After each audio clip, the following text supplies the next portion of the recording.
Hi friends, welcome to Sakshi Kitchen. ഇന്ന് ഞാൻ വന്നിരിക്കുന്നത് നമ്മുടെ മലയാളികളുടെ പ്രിയപ്പെട്ട പലഹാരമായ സുഗിയന്റെ റെസിപ്പി ആയിട്ടാണ്.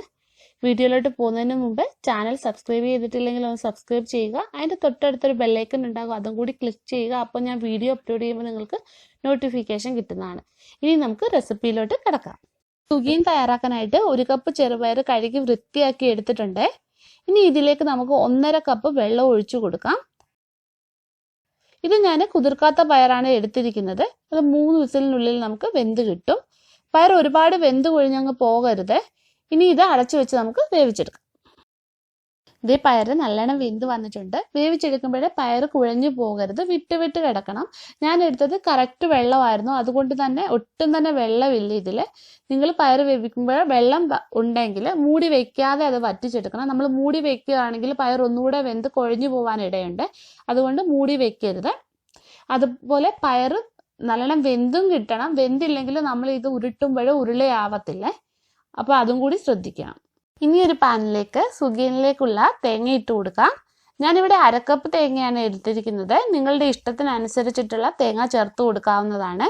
ഇനി ഈ തേങ്ങയിലെ വെള്ളമൊക്കെ ഒന്ന് വറ്റിച്ചെടുക്കാം. തേങ്ങയുടെ കളർ ചേഞ്ച് ആവാതെ നോക്കണേ. ജസ്റ്റ് ഈ തേങ്ങയിലെ വെള്ളം ഒന്ന് പോയി കിട്ടിയാൽ മാത്രം മതി. ഇതിലേക്ക് 1 കപ്പ് ശർക്കര ചീകിയത് ചേർക്കാം.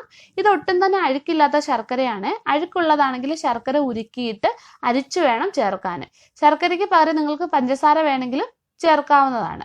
ഇനി ഇതിലേക്ക് നമ്മൾ വേവിച്ചു വെച്ചിരിക്കുന്ന പയറില്ലേ, അത് ചേർത്ത് കൊടുക്കാം. ഇനി ഇതിലേക്ക് സ്വല്പം ഉപ്പ് ചേർത്ത് കൊടുക്കാം.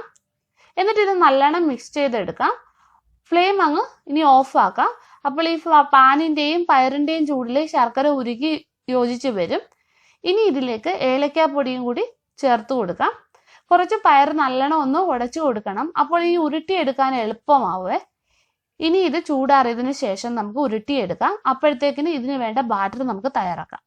ബാറ്റർ തയ്യാറാക്കാനായിട്ട് ബൗളിലേക്ക് 1 കപ്പ് മൈദ നമുക്ക് ഇട്ട് കൊടുക്കാം. പിന്നെ വേണ്ടത് 2 ടേബിൾ സ്പൂണ് അരിപ്പൊടിയാണ്, അതും കൂടി ചേർക്കാം. ഇനി ഈ മാവിന് വേണ്ട ഉപ്പ് ചേർക്കാം. ഇനി ഇതിന്റെ കളറിന് വേണ്ടിയിട്ട് മഞ്ഞൾപ്പൊടി ചേർത്ത് കൊടുക്കാം. ഇനി ഇതിലേക്ക് സ്വല്പം ജീരകം ചേർക്കാം. നിങ്ങൾ ജീരകത്തിന്റെ പൊടി പയറിൽ ചേർക്കുകയാണെങ്കിൽ ഇതിൽ ചേർക്കേണ്ട ആവശ്യമില്ല. ഇനി കുറേശ്ശെ വെള്ളം ഒഴിച്ചിട്ട് കലക്കിയെടുക്കണം. ആദ്യം തന്നെ ഒരുപാട് വെള്ളം ഒഴിച്ചു കൊടുക്കരുത്. ഇഡ്ഡലി മാവിന്റെ കട്ടിയിൽ കലക്കിയെടുക്കണം. മാവ് ലൂസായി പോകരുത്. മാവ് ലൂസായി പോവാണെങ്കിൽ സുഗിയൻ കറക്റ്റായിട്ട് തയ്യാറാക്കാൻ പറ്റത്തില്ല, അപ്പോൾ അത് ശ്രദ്ധിക്കണം. ബാറ്റർ റെഡി ആയിട്ടുണ്ട്. ഇനി ഇത് മാറ്റി വെക്കാം. എന്നിട്ട് നമുക്ക് ആ പയർ ഉരുട്ടിയെടുക്കാം. ചെറിയ ചൂടോടുകൂടി തന്നെ നമുക്ക് പയർ ഉരുട്ടിയെടുക്കാം. ഇതുപോലെ ഉരുട്ടാം. ചായക്കടയിൽ നിന്ന് കിട്ടുന്ന ഇതുപോലത്തെ വലിയ സുഗിയനല്ലേ, അതുപോലെയാണ് ഞാൻ തയ്യാറാക്കുന്നത്. നിങ്ങൾക്കിത് ചെറുതായിട്ട് വേണമെങ്കിലും തയ്യാറാക്കി എടുക്കാവുന്നതാണ്. അപ്പോൾ നമ്മുടെ പയറെല്ലാം ഞാൻ ഇവിടെ ഉരുട്ടി എടുത്തിട്ടുണ്ട്. ഇനി ഇത് നമുക്ക് ബാറ്ററിൽ മുക്കി പൊരിച്ചെടുക്കാം. സുഗിയൻ വറുത്തെടുക്കാനുള്ള എണ്ണ ചൂടായി വന്നിട്ടുണ്ട്. ഇനി ഈ ബാറ്ററിലേക്ക് ഉരുട്ടി വെച്ചിരിക്കുന്ന പയറില്ലേ, അത് ഇതുപോലെ മുക്കിയിട്ട് ഇനി ഇത് നമുക്ക് എണ്ണയിലേക്ക് ഇട്ട് കൊടുക്കാം. ഇനി ഇത് തിരിച്ചും മറിച്ചും ഇട്ട് നമുക്ക് മൂപ്പിച്ചെടുക്കാം. അപ്പോൾ സുഗിയന് ഫ്രൈ ആയിട്ട് വന്നിട്ടുണ്ട്. ഇനി ഇത് നമുക്ക് എണ്ണയിൽ നിന്ന് കോരി മാറ്റാം. ഇനി ഇതെല്ലാവരും ഇതുപോലെ ഒന്ന് ചെയ്തു നോക്കുക.